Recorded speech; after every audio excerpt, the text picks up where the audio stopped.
दोस्तों, स्वागत है आप सबका मेरे YouTube चैनल जिसका नाम है हिंदी नेट JRF क्लास। मैं आदित्य पाठक आपका हार्दिक स्वागत करता हूं।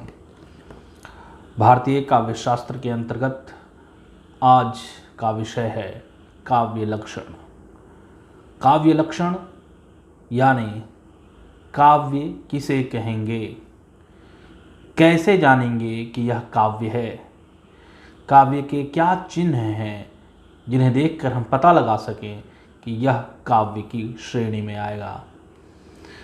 तो काव्य लक्षण विभिन्न आचार्यों ने दिए हैं और 3 परिपाटी के आधार पर उन लोगों ने काव्य लक्षण लिखे हैं।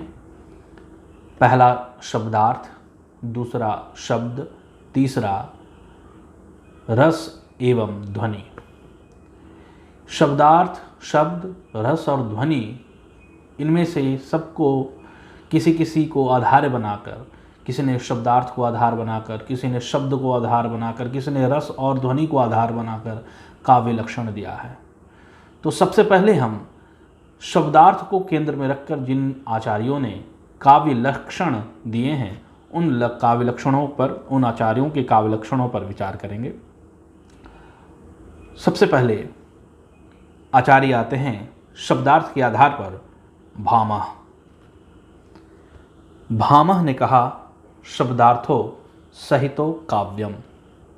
ऐसा क्यों कहा, इसके पीछे का क्या रहस्य है, या शब्दार्थो सहितो काव्यम का क्या माने है, ये सब इन सारी चीज़ों के को जानने की ज़्यादा जिज्ञासा नहीं रखनी चाहिए यदि आप नेट की तैयारी करते हो। तो यदि जिज्ञासा है और यदि समझना चाहते हैं तो उसके लिए स्पेशल वीडियो बनाया जा सकता है। वो आपके कमेंट के आधार पर ही उसका निर्णय हो सकता है।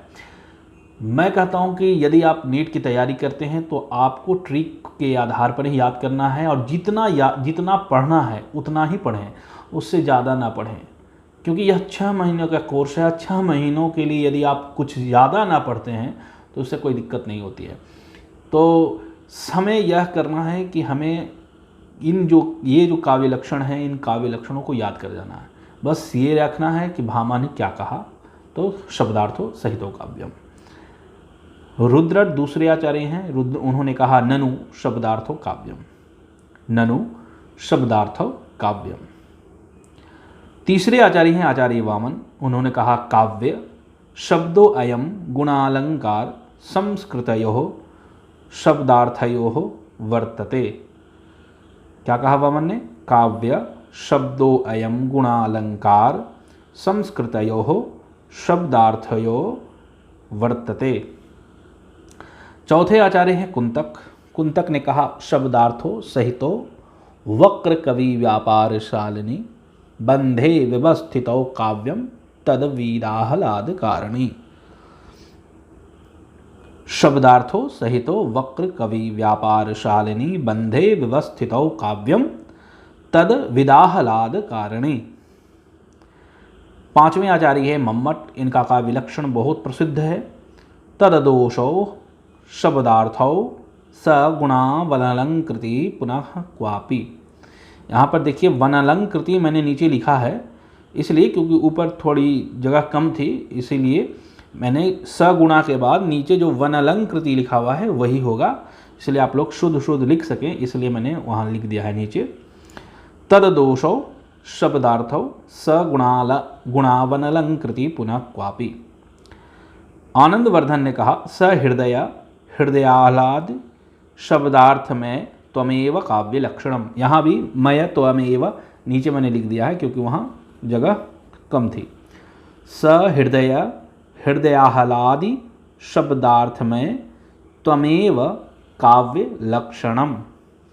आचार्य क्षेमेंद्र ने कहा काव्यम विशिष्ट शब्दार्थ साहित्य सदलंकृति। काव्य विशिष्ट शब्दार्थ साहित्य सदलंकृति।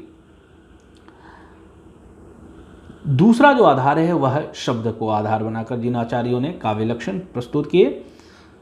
आचार्य दंडी, इन्होंने लिखा शरीरम तावदिष्टार्थ विवच्छिन्ना पदावली।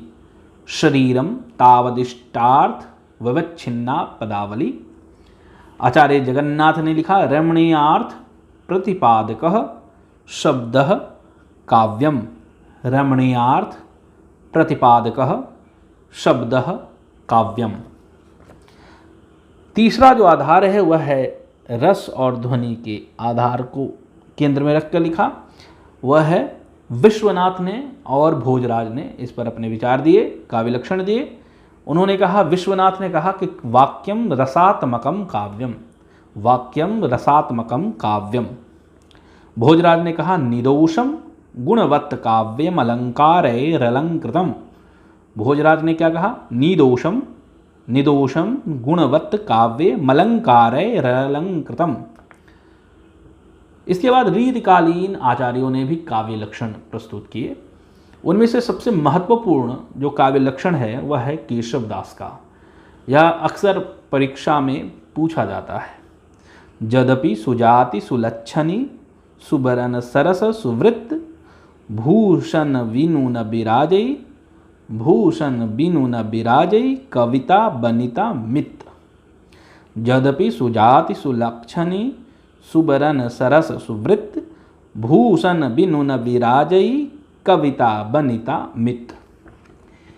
इसके बाद आधुनिक काल के साहित्यकारों ने, कवियों ने काव्य लक्षण दिए। काव्य लक्षण के विषय में कुछ न कुछ कहा है, तो उन काव्य लक्षणों पर भी हम लोग विचार कर लेते हैं। महावीर प्रसाद द्विवेदी ने कहा, अंतःकरण की वृत्तियों के चित्र का नाम कविता है। अंतःकरण की वृत्तियों के चित्र का नाम कविता है। रामचंद्र शुक्ल का जो काव्य लक्षण है, काव्य की जो परिभाषा है, उन्होंने वह काव्य की परिभाषा बहुत ही महत्वपूर्ण है, इसे याद ही कर जाइए। जिस प्रकार आत्मा की मुक्तावस्था ज्ञान दशा कहलाती है, उसी प्रकार हृदय की यह मुक्तावस्था रस दशा कहलाती है। हृदय की मुक्ति की साधना के लिए मनुष्य की वाणी जो शब्द विधान करती आई है, उसे कविता कहते हैं। जिस प्रकार आत्मा की मुक्तावस्था ज्ञान दशा कहलाती है, उसी प्रकार हृदय की यह मुक्तावस्था रस दशा कहलाती है। हृदय की मुक्ति की साधना के लिए मनुष्य की वाणी जो शब्द विधान करती आई है, उसे कविता कहते हैं। जयशंकर प्रसाद ने कहा, काव्य आत्मा की संकल्पात्मक अनुभूति है। काव्य आत्मा की संकल्पात्मक अनुभूति है। महादेवी वर्मा ने कहा कि कविता कवि विशेष की भावनाओं का चित्रण है, और वह चित्रण इतना ठीक है कि उससे वैसी ही भावनाएं किसी दूसरे के हृदय में आविर्भूत होती है। कविता कवि विशेष की भावनाओं का चित्रण है, और वह चित्रण इतना ठीक है कि उससे वैसी ही भावनाएं किसी दूसरे के हृदय में आविर्भूत होती है। सुमित्रानंदन पंत ने कहा, कविता हमारे परिपूर्ण क्षणों की वाणी है। कविता हमारे परिपूर्ण क्षणों की वाणी है। डॉक्टर नगेंद्र ने कहा, रसात्मक शब्दार्थ ही काव्य है, और उसकी छंदोमयी विशिष्ट विधा आधुनिक अर्थ में कविता है। रसात्मक शब्दार्थ ही काव्य है, और उसकी छंदोमयी विशिष्ट विधा आधुनिक अर्थ में कविता है। कुछ पाश्चात्य के कवि साहित्यकार ने भी पोइट्री की परिभाषा दी है, कविता की परिभाषा दी है, उस पर भी हम लोग विचार करते हैं। सबसे पहले आते हैं ड्राइडेन। ड्राइडेन ने कहा, poetry is articulate music. Poetry is articulate music. Coleridge ने कहा, poetry is the best words in their best order. Poetry is the best words in their best order. Wordsworth ने कहा, poetry is the spontaneous overflow of powerful feeling. It takes its origin from emotions recollected in tranquility. Poetry is the spontaneous overflow of powerful feeling. It takes its origin from emotions recollected in tranquility. Arnold ने कहा कि poetry is at bottom a criticism of life. Poetry is at bottom a criticism of life. शेली ने कहा, शेली ने दो बातें कहीं। पहली बात कही कि poetry is the record of the best and happiest moments of the happiest and best mind. और दूसरी बात कही, our sweetest songs are those that tell of saddest thought.